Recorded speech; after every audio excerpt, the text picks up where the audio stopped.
Hello and welcome. This is Teresa, and in today's video I am going to share with you how I created this adorable little card. Now how it came to be is that I was perusing YouTube, maybe like you are now, looking for ideas to continue cranking out cool things using the envelope punch board.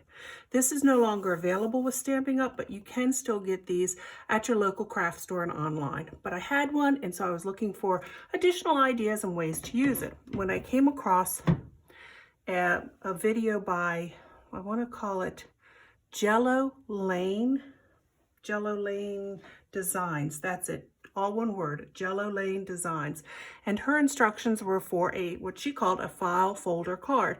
So I made it, and I was hoping it would be the perfect size for a 3x5-inch recipe card, and unfortunately the finished size was too large. So came up to my table, played around with a couple of prototypes, and wound up with some dimensions to where I think it holds a 3x5 recipe card perfectly.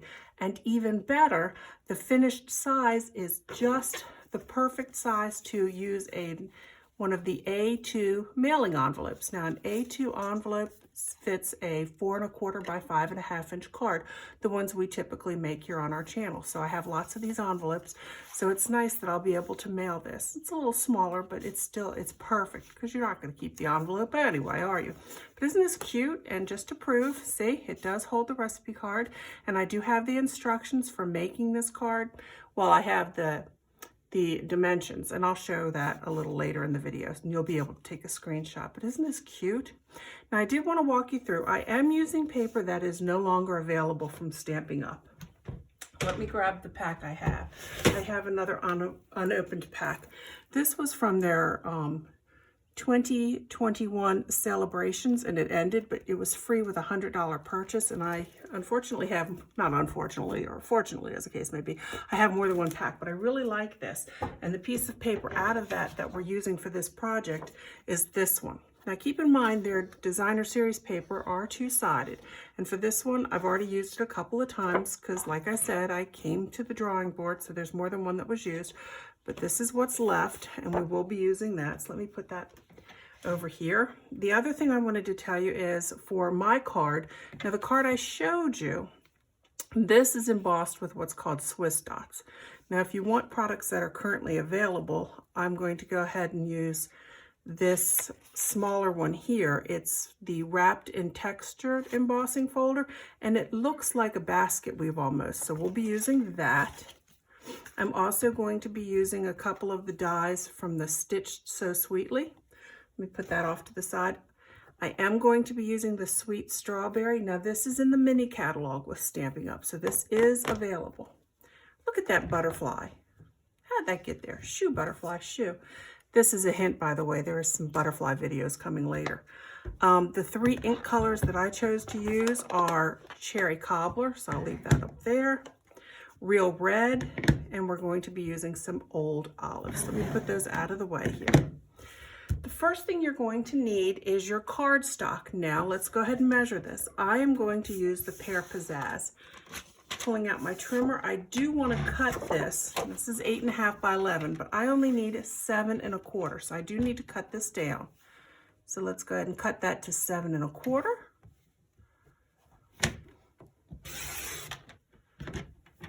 And I need it to be 5 1/2 the other way. So on the 11-inch side, I'm going to cut it in half to 5 1/2. So I'm going to save all that. I pop it over there to the side. Every piece can get used later on. Now, on your 7 1/4-inch side, you do want to score it, and you want to score it at 3 7/16. Okay, 3 7/16. Now, if you have the Stampin' Up trimmer, it is marked in off in 16ths, so you could count over 7, and it just happens to be that last tick mark before the 1/2 inch mark. So we do want to put a score line, a fold line there at 3 7/16. We don't need that for a little while. Now let's go ahead and give it a nice fold. And if you have a bone folder, these are great. These boning tools, I mean, they really give you a nice, they help crease that edge, burnish the edge, whatever you want to call it. Now, if you don't have an envelope punch board and you don't plan on getting one, you can continue without one. You would just have a straight across edge, and there is nothing wrong with that. Do not feel like you have to go out and get one. But if you do have one, let's go ahead and show you this fun tab effect you can get. Now, if you see here, let me see if you can see it. Okay, yes, I'm in camera shot. I want to slide this over just to where it stops right there. Can you see that? Do you see in there? I want it to stop right there. So just before it goes any further past that part, because what happens is after you punch it, it gives this nice little decorative flip there. And I just think that's super sweet. So we would punch it there, and then we'll slide it over and line it up to the 3-inch mark. And we're gonna punch it, no scoring this time. Take your paper, turn it all the way around, and again, slide it right over to there. Can you see where that is? There we go. Okay. Just before it disappears, you want to punch it and then slide it over to the 3-inch mark, and you're going to punch it again. Now, close it up, because what I want you to do now is take this part and, using the corner rounder on the other side of the punch board, go ahead and do that. If you don't have an embossing folder, that's fine. Again, you can continue on without one. But if you do have an embossing folder, and this one works particularly well, just go ahead and put that small side in it. Take it over to your Big Shot or whatever machine it is you have. Run it through. And in the interest of saving time, I've done that. See? Gives this pretty little technique right there. So now we have the base of our card. Perfect, isn't that sweet? Now for the belly band, you do want to pay attention to the direction of your paper. I want my belly band to go this way around, and I want it to be 1.5 inches thick. So you want to make sure that you cut it the correct way so that the pattern appears how you want it to. So I'm going to cut this to 1.5 inches, and this is 12 inches that way. Let's just go ahead and cut that. Isn't that pretty paper? We're in March now, anxiously waiting for spring to officially start. But you know, strawberry season is already here for some parts of our country, and other parts of the country, it's coming fast. And I don't know about you, but I'm pretty darn happy about it. Now, typically when we do a belly band, we tell you to wrap it and then leave a little extra room on the other side so that the belly band can slide up and down the card. We're not doing that this time. We don't want it to move up and down. We want it to be as tight as we can make it. So, working with it, you're going to go ahead and secure it as tightly as you can without causing the bottom part to wiggle.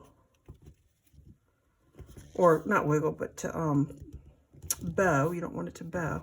So you want a nice tight band. Okay. It looks like I may have been lopsided on my cutting. Yeah, it looks like I didn't cut that correctly. See how it's more the other side? That's awfully weird looking. I don't like that. But you know what? There's no need to worry about it too much. I think we can fool the eye. We can keep going. See, mistakes happen sometimes. I did not plan this one. Not that smart.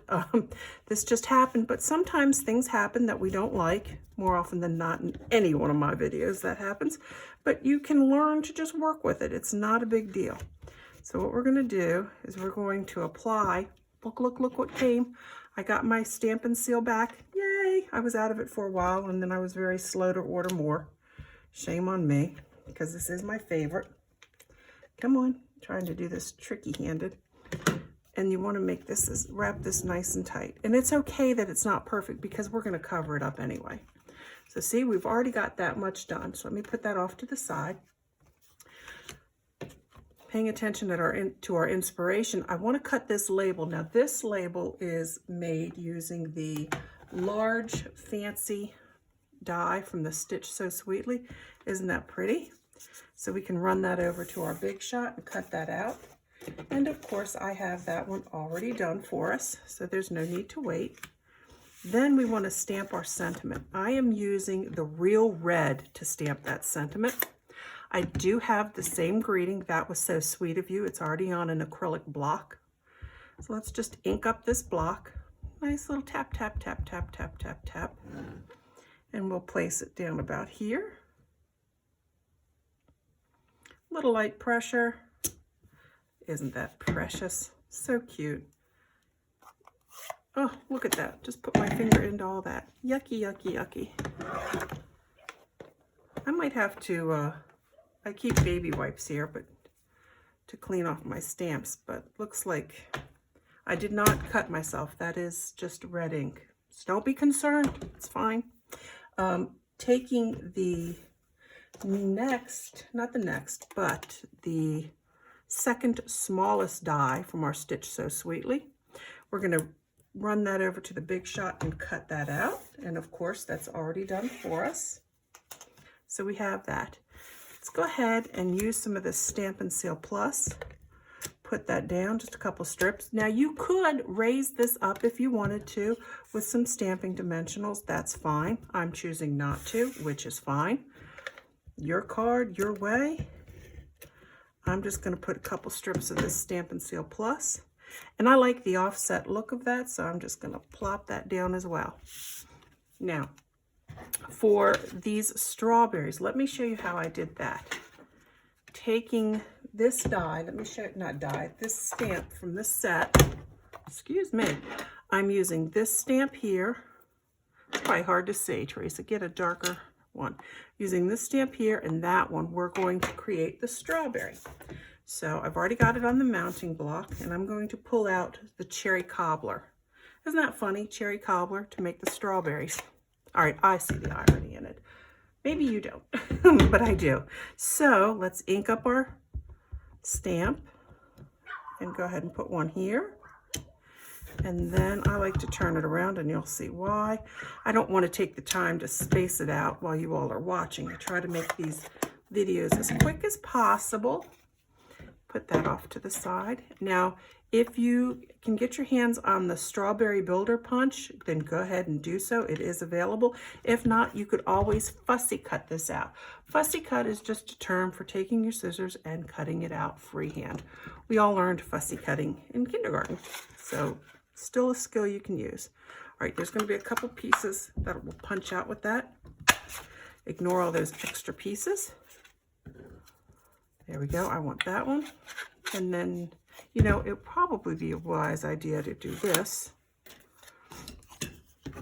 And then let's punch out this piece. Maybe that wasn't a wise idea. No, I can do this. There we go. And pop that out. And now we have the two pieces of strawberries.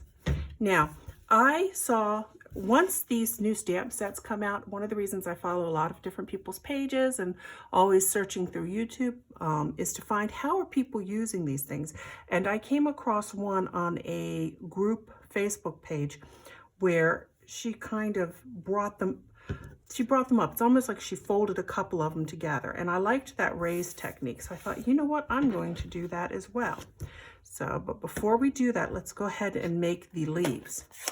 So using our leaf stamp and some old olive, let's ink that up. Okay. I think I can do this with both of these like that. I'm going to stamp one more just in case I don't like the way it turns out. That way I have options. Okay. See if I can get some green on my fingers too.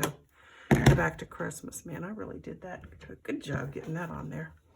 All right. Let's trim off some of that excess. Let's go ahead and punch this one out. This is kind of the easy way of doing it by using the cardstock instead of, you know, creating the background. It's just a quick and simple way of doing it. There we go. Got all the pieces we need. And now what I did is I kind of creased it just a little, just to give it a little bit of a crease. And let's go ahead and crease that strawberry. And then using some Tombow liquid glue, we're going to attach the leaves. Now I got to tell you, I recently meaning yesterday, made some homemade chicken noodle soup, and I took it over to a friend, and using a card I had made for 3x5 recipe cards. Oh, I'm sorry, I made a 5x7 card for 4x6 recipe cards and took it over there. So I took the chicken soup as well as the recipe for it, because I'm going to tell you now, that chicken soup was amazing.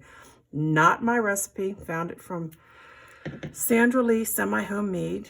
It's really good, super easy. It starts with a rotisserie chicken. But anyhow, that kind of got me going, you know what, I typically prefer to give, you know, smaller recipe cards. I don't necessarily like making the bigger ones, because to be honest, I have a bunch of the smaller ones. And that also helped prompt me for wanting to do this.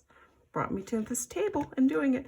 All right, now, the only thing left to do for this outside piece is to attach it. Now, what I did is, see, it's kind of folded, and I put a little tape on this side, and I did that for both of the strawberries. So I want to make sure and again, it's my Stampin' Seal Plus. So happy when I ordered that, gotta tell you. It's my fave. And again, same side. I'm gonna put it on the same side for both strawberries. Come on now, I just sang your praises. Don't be, there you go, work for me. Work with me, work with me. And this one, maybe I'll just do it like that. It's okay, I can do it however I want. Look at that, so we're almost done.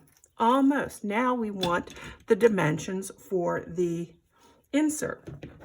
So you want to cut a piece of coordinating paper, and this would be cut 5 1/4 by 3 1/4, because your 3x5 index card, see, fits perfectly. And here's your rough dimensions for it. And I will hold that for a second so you take a screenshot. But here, let's just put some Stampin' Seal Plus on this sucker. That way it'll really stay down, and they can take it out and they can keep it. They could always laminate it if they wanted to. I don't know. But look at that. See? Well, Teresa, does it really slip inside? Absolutely. Look at this. Well, Teresa, what if I can't finish all the instructions on one side? No worry. No worry. Take your card, flip it over, and you might have to write out the recipe twice, but you can always use another recipe card and put so it would be on both sides. This could start it, they could flip it over, and this could have more instructions, right? That can be done that way. But how stinking cute is that? I love it. And does it fit inside our A2 card? Why, yes, it does. Why do I put this on myself? I choose to do this on camera because I know it's going to work. There we go with my ink-stained hands. But see, and you certainly can mail it, and it should have no problem going through the post. It's not too thick, so it's the perfect size. So again, take a look at these cards. The only difference is one has the Swiss dots and the other one has the Tasteful Textile one. Isn't that cute? Oh, I did promise that I would pull out the recipe so that you could take a picture, so let's go ahead and do that. So let me set that up for a nice picture for you. So there we go. There we go. That looks good. So if you go ahead and take a screenshot, you'll have the rough ingredients, the rough dimensions for it. Again, you want to just start with your basic cardstock size, 5.5 by 7 1/4. Score it on the 7 1/4 inch side. Score that at 3 7/16. For the belly band, you just want a piece of printed paper, designer series paper. That's what DSP stands for. You want to cut that 1.5 by 12 inches. For the recipe card, for your 3x5 recipe card, you want a coordinating piece of 3 1/4 by 5 1/4 cardstock. And then you just need some scrap paper to embellish it however you want. Now, Teresa, really? Who cherishes these things? I'm going to show you. Pardon me for reaching in front of you. But I cherish this. A couple of years before my mother got really sick and subsequently passed away, every family has like not every family, but I think most people have a recipe that they're known for, be it a main dish, it could be an appetizer, maybe a dessert. Well, for my mom, it was her lasagna. For her mother, it was her meatballs. I need a minute to think about those meatballs. Anyway, what prompted this little, this card was the fact that my mother's mother, my grandmother, and her meatballs, well, she passed away never showing anybody how to make her meatballs. So that recipe went with her. I've tried to recreate it. I don't know. She was a cook. She never wrote anything down. She just tasted this, threw that in. But anyhow, we have no idea having to begin to replicate her meatball recipe. But therefore, knowing that and having that experience, I was like, Mom, we've got to record your recipe for lasagna. So her name was Minnie.